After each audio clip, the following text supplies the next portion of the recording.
bit. Although, however, on the other side of things, in the greater real estate market, the government's shaking things up a bit with their proposals. We haven't talked to you about that yet. What's your view on this new malarkey coming from the government about how they're going to make housing a bit easier for Portuguese people?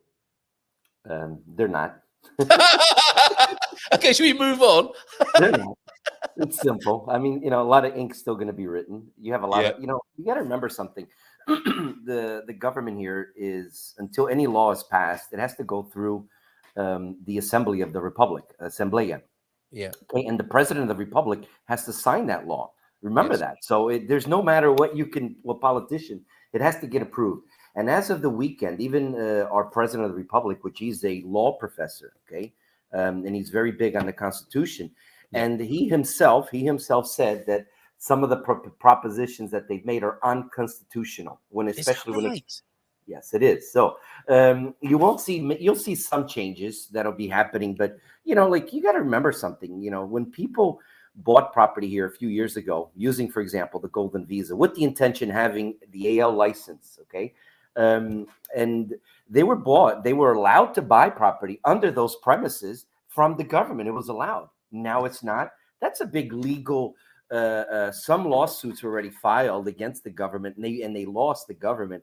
So it's a big, things. It's not perfect. It's nowhere near perfect. Especially, we have a problem here, and I think everybody wants to pass the buck. Nobody wants to assume the blame, but the blame is very simple: lack of housing. Okay, and it's supply and demand. That's real estate. Prices go up. Why do prices go up? There's a lot of people that want to move to Portugal. I mean, I've been saying it for more than 20 years, that Portugal will become the 51st state of the United States. Call it the mix of the Florida and California. It's a lot of Americans, a lot of Colombians, a lot of Brazilians, a lot of South Africans, a lot of Turks. A lot of people want to move here. Quality of life, cost of living. And so there's not enough homes for everybody. And rents. Okay, and why is it that we have a problem here that even builders, they don't build to rent? Why? It doesn't make sense, because of the laws that they are. Nobody buys anything or builds like you have in many other countries where the builders, they buy properties or they build to rent. It doesn't happen here. Rents here are very difficult. The prices have gone up extremely in the last couple of years. They will continue in the next 8 to 10 years until we resolve the issue of people having homes for everybody. The prices are not going to go away. The issues are not going to go away. I say, you know what? But where is in the world? Where in the world is it unaffordable to live? Where is it? Tell me. If there's an extremely affordable place, maybe you have to move to Kathmandu. I don't even know. You know what I mean? How expensive real estate is there. But I will tell you that in comparison to the rest of the world, it's still affordable living here. And that's why people keep coming, and they will keep coming. And that's a beautiful thing. I love it. So it'll be great times for real estate. It's all about supply and demand, and that's going to dictate the price. It's very simple. When you have a lot of politicians making a lot of noise, but a lot of ink still going to have to written up in the newspapers, Carlito, because it's not going to be going away. A problem that has been a problem even more than 20 years ago. It was already a problem. So they kind of put Band-Aids on it. It was never resolved. And until it resolves to the core issue, and you know what the core issue is? Is that it's the low of wages. People can't afford homes here. That's the key issue.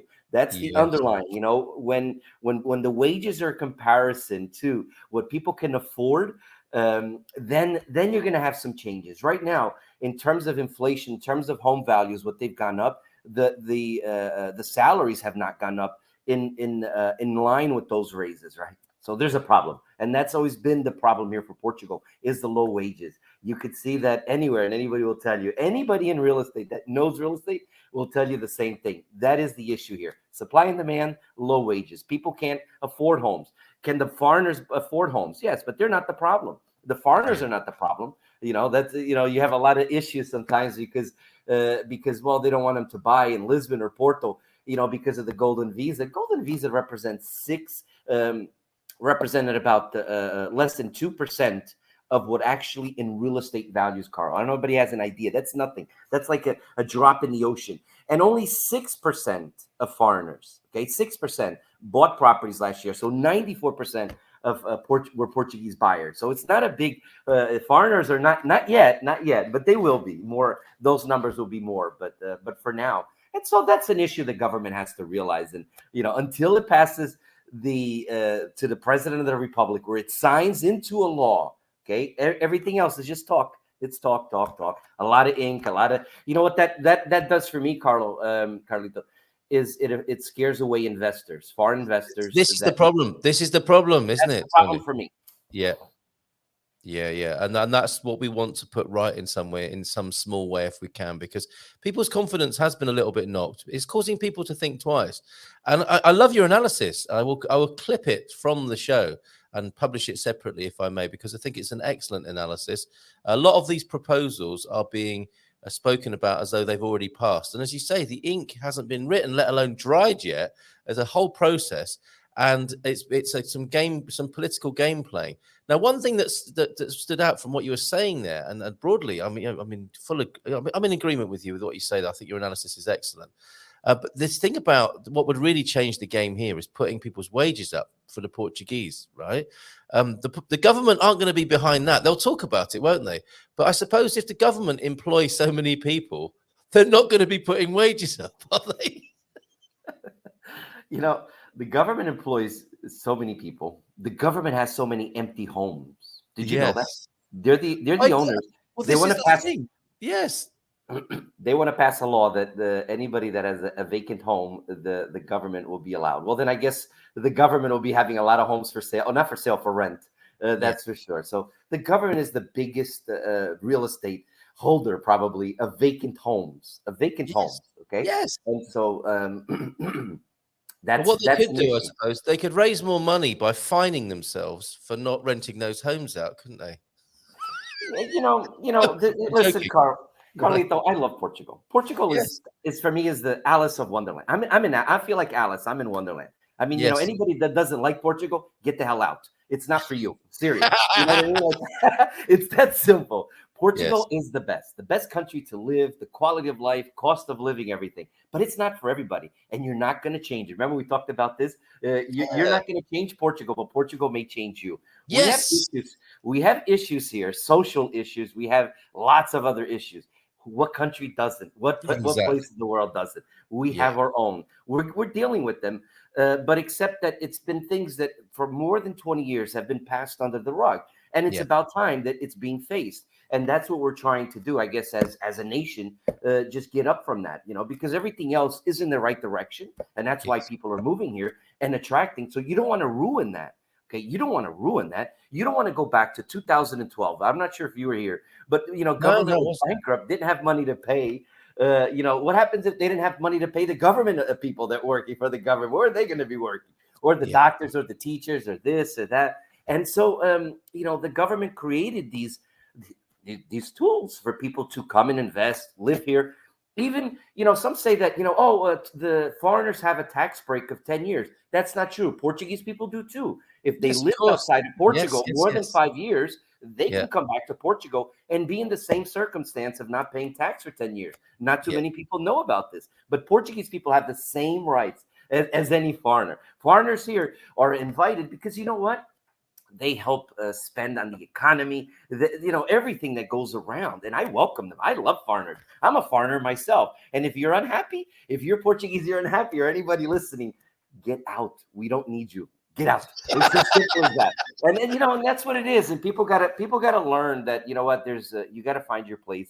You got to call home. It's not perfect, but it's perfect for me. It's perfect for many people. Don't come try to change our political system or our radicals. You can have your opinions and etc. And the only way you could change it is when you vote. If you don't vote, and if you're not a permanent resident here, and you are a permanent resident, you're voting, then shame on you. You have one. Well, you can make your choices when you vote, and that's when the only thing is. Everything else is perfect, and you deal with it because it's not perfect anywhere, Carl. It really isn't. And that's what I love about Portugal, is because you have these challenges, and like any other growing democracy, we've been a democracy since 1975, right? So it's still a young democracy, learning from the mistakes, corruption, learning from corruption.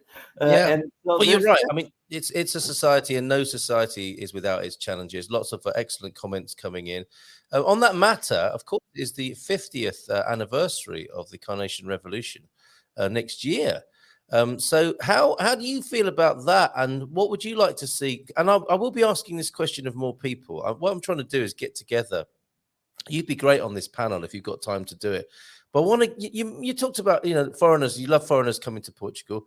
Turns out, did you just see what I saw? John H is already limbering up behind the scenes. He's got a backdrop of, go back where you were, John, because we can see you walking across the bridge on the green screen. Look, he's going to cross the green. That's superb. Wow. It's a movie, like a superhero movie. The Hulk is present in Pontelima. So, thank you, John. We'll see you at 9:30. That was brilliant. It caught my eye there. Yeah, Love foreigners coming to Portugal. 1 in 10 people, close on 1 in 10 is a foreigner. And then we have this incredible opportunity here, don't we? I mean, that is how it is now, that there almost 1 in 10 people have come from somewhere else. It's a very rich, diverse immigrant population. And that, on the one hand, that can cause understandable concern for Portuguese people. And what I would hope is that would be seen as an asset.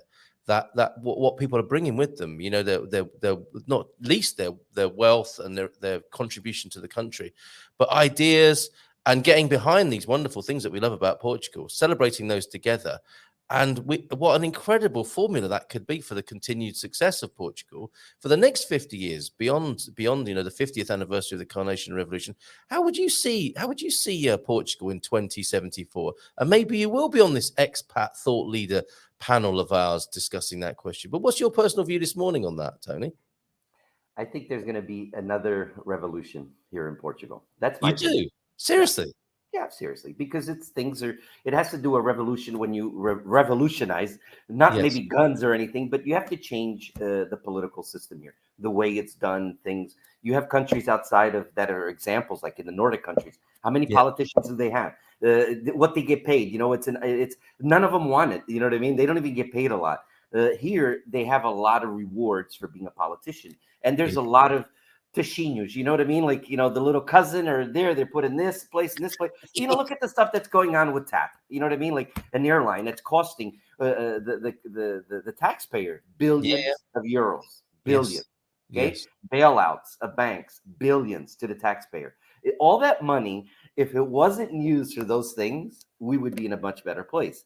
Yes. So there has to be revolutionized the way the system, the banking system here, the political system here, and that's will be the new revolution in Portugal. That's just my opinion, because things have got to change. Like at the time they had to change, and they did it peacefully. We're going to do it peacefully. Portugal is a peaceful country. I'm with you. Wow. We're not going to see us in wars or guns or rolling down and and killing the prime minister or executing the king. That was centuries ago. That's the old days. We're beyond that now, aren't we? Hopefully.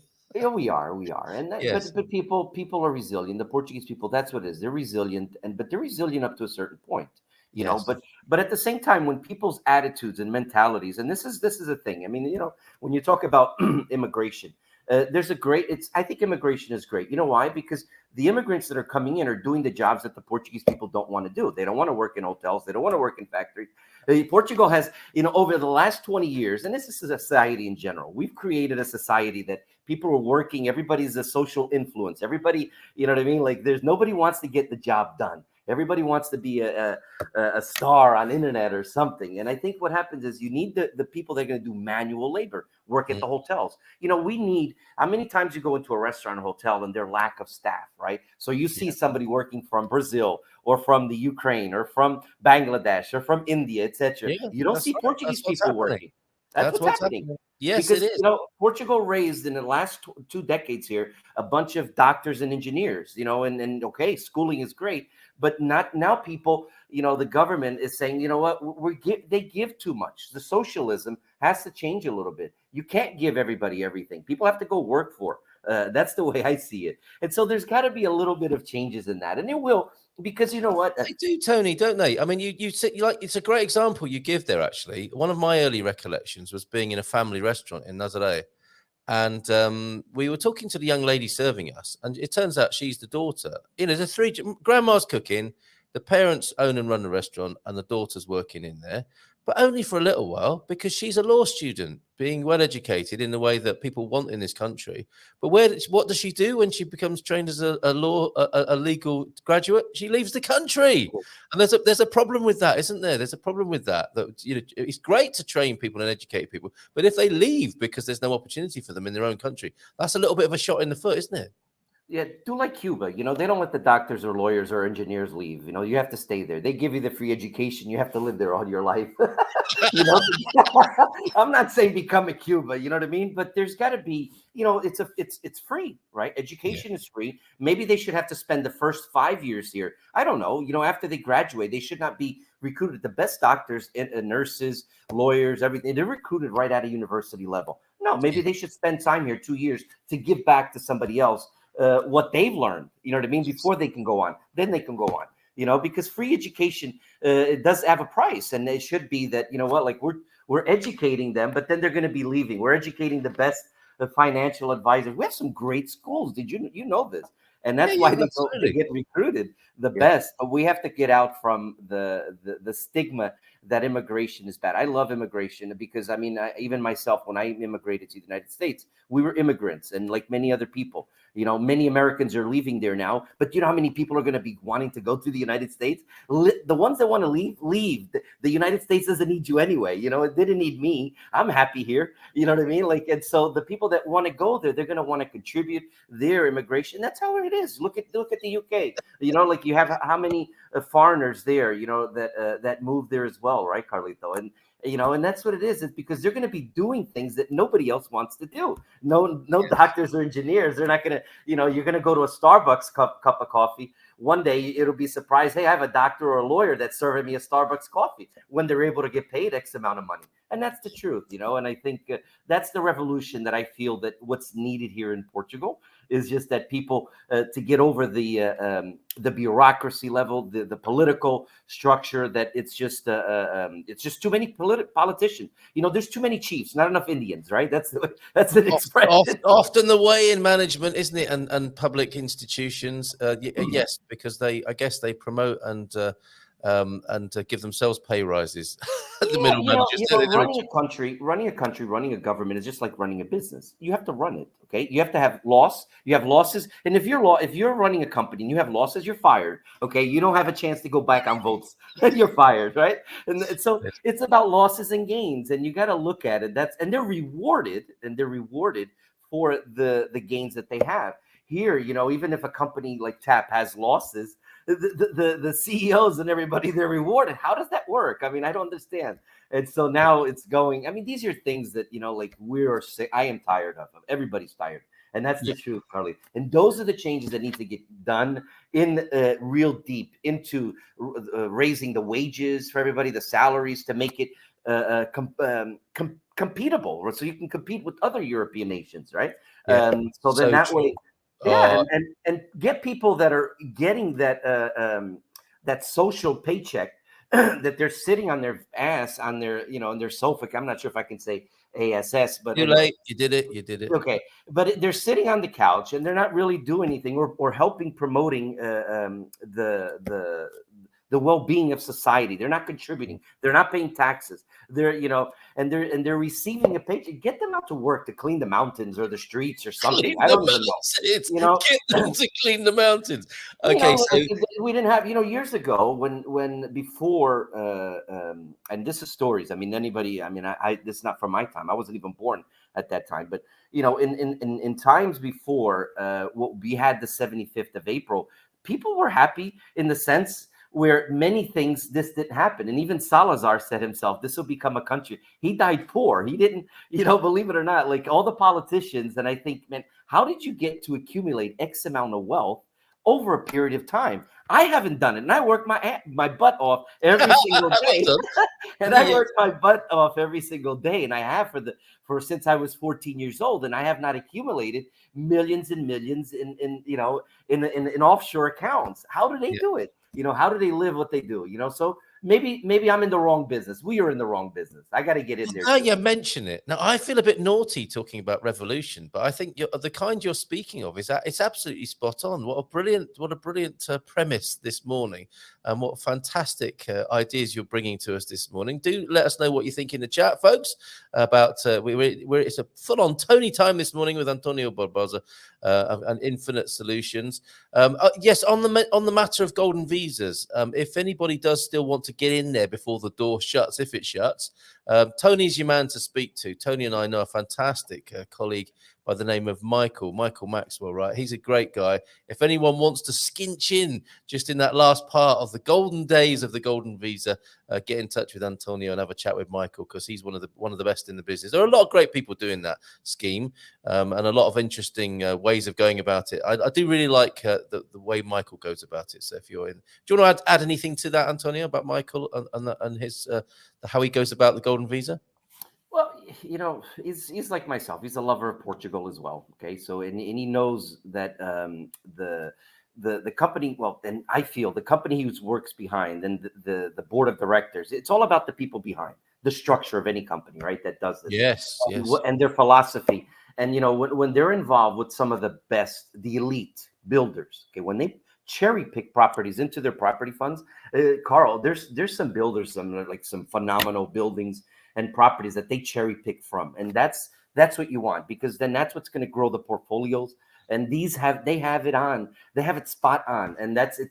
For me, it took me a while to get trust for someone like them, and that's what it's about. And some changes will be done, but even if it's not golden visa, you could still invest in the real estate property market, in the prime real estate market, like per se. If you don't want to own outright a building of €1 million, an apartment of €1 million, own a fraction of it that you're going to have returns, because it's going to be rented out.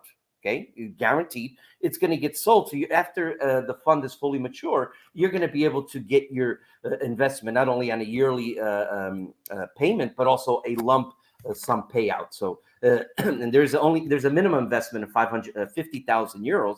500,000 is for the golden visa, okay?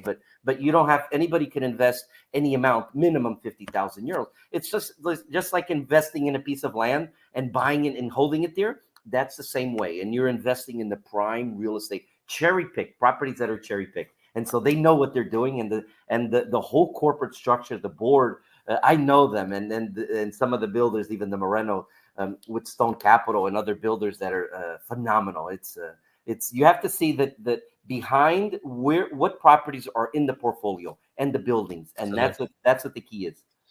Tony, please put your details in the private chat so that I can put them on the screen so that people can get in touch with you. Or I'm from the US, but please don't come here with old baggage. Start fresh, start new, be your best self. Yay! Very good. It's not where you live, and this is a paraphrase of the earlier comment, I think, wasn't it, from Dale Carnegie? It's not where you live, it's how you live, and who else is there that's with you that matters. Thank you very much for that. Simon's in as well. Bom dia a todos. No place is the best for everybody. Again, resonating with what you were saying there, Tony. The question is this the best place for me?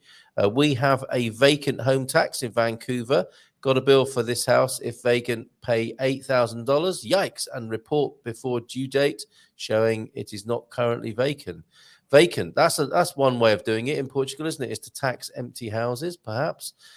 It's not paying taxes. This is the NHR, the tax break that you were referring to. It's a reduction of taxes on certain types of income. That's good clarification.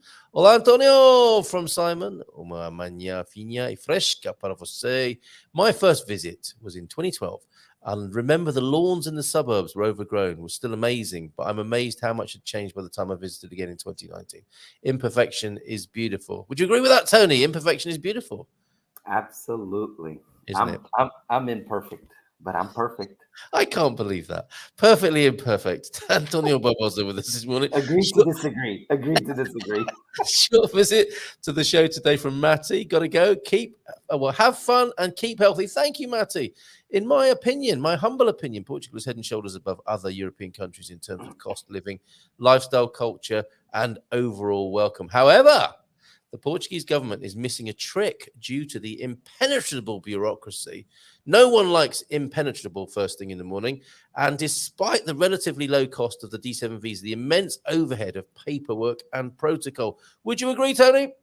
Absolutely. Yeah. Okay. Not paying tax is Spot wrong. on. Spot on. Thank you. Even with the NHR, you still pay tax, but the tax is max 20% on your income, and other taxes are unchanged. Thank you. Smash that like button. And it appears to me that as a holiday destination or as a new home, Portugal is unrivaled. The problem is the bit in between. Interesting. Thank you for that. Portugal could absolutely clean up in the retirement sweepstakes if only the procedure for immigration was more straightforward. Not cheaper, not easier, just more predictable. Wise words, right? The experiences Luisa and Veronica have had with importing vehicles and switching licenses are enough to put many people off. Oh, yes. Don't import vehicles unless you're really sentimentally attached. Veritable rabbit hole of tangled and poorly explained paperwork. Excellent analysis. Where else can you get this level of information? Certainly not in the news. Yes, that's to you, Tony. Set the bar, adhere to it consistently across the board, spread the word, and wait for the silver dollars to roll in. I often think of becoming a barista in Porto, learning the language and meeting new people every day. Don't want to have a glamorous career, but promote the country and immerse myself in the culture. There you go. I'd love for Portugal to emulate the competent government public service mentality of Norway. Would that be the right hybrid? Would you agree, Tony? Without a doubt. That's why I said Scandinavian countries, Norway, Denmark, they have this philosophy of politicians that they very little and they get paid very little, but what they do, it's a job. They go to work, there's no, and so definitely it would be, they need to go there for 6 months or a year and do a internship to learn how it's done. Well, there you go. I would love to. And if we give them Norwegian food and a all expenses paid holiday in Norway, politicians would like that sort of thing, wouldn't they? I think I'd love to see the actual statistics of Portuguese people not working by choice, sitting on their couches and living off the government larder. It's a divisive argument. Look on the there's a nobody even cares about this. Everybody likes to talk.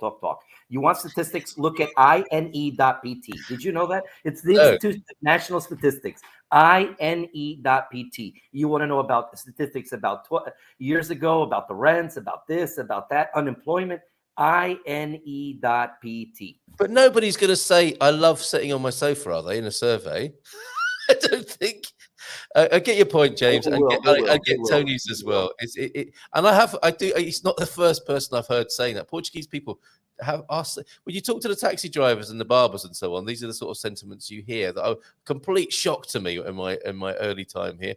So we've got a name for this revolution. We're moving on from the Carnation revolution into the competency revolution. It's not very. I think it sums up what we want, but it's not very sexy. I think we can maybe improve a little bit on that. That's a great start there, John, and you can talk about that when you join us in just a moment. There's Antonio's details if you want to get in touch. Tony, do stay. I mean, I know you've got things to do, but it would be lovely to have a little bit of a crossover with our pal from Ponte Lima and you, the man in the Minho. Let's have some Spike Milligan quotations. Money can't buy you happiness, but it does bring you a more pleasant form of misery. Yes, well said. I'm not afraid of dying. I just don't want to be there when it happens. Also, Spike Milligan. And the citizens' connection with the land provide power and self-determination. Well, there's another part of what could happen. We've got all that interior. So much kerfuffle and noise about the Marginal, the Silver Coast, the Algarve, Porto and Lisbon. What about all that other land, the powerhouse, the true powerhouse of Portugal, right? Where people could be encouraged to work in a way that they want to, creating food, growing food, living out in the countryside, enjoying a fantastic life. That's been part of the problems of our modern economy, have made that quite impossible for people. So that could be another area that the revolution of competency could look at. What do you think about that, Tony? It's a shame, isn't it, that central Portugal has been, socially desertified. I keep saying in many posts, Mr. Prime Minister, you need to get out of Lisbon and politicians and come visit Viseu or Guarda, Paris de Coura and the Minho, Ponte de Lima and interiors. There's so many interior villages that there's a lot to do. They're uninhabited. People go to the bigger cities, but there's a lot of quality of life. And that's where I think the focus should be. Lisbon and Porto has done its work over the last few years and even the coastal areas, but that's never going to go away because that's where people are buying. I mean, so that's where but if you go interior wise, you're going to see some beautiful quality properties to buy at an affordable price, and the quality of life that goes with it, Carl. I mean, even from the Silver Coast, if you go, to Constanza, even interior wise, and they're beautiful little villages, right? And all along in those settings. And but definitely the interior part of Portugal. There's so much room for everybody. I don't know, like everybody's sometimes worried about, oh, we don't want other people coming in. You know what? There's plenty of room for everybody. We're a small but big country. There's so much room, so much territory to cover that it's enough to have everybody to come in. And, and I think for the next 20, 30 years, it'll be my pleasure to welcome you here. Yes, nicely done. The fork and spade revolution. We're liking that. And João de Norte says, and let's bring him on to talk about this himself. Morning, John. We've got a man in Aminho, and now we've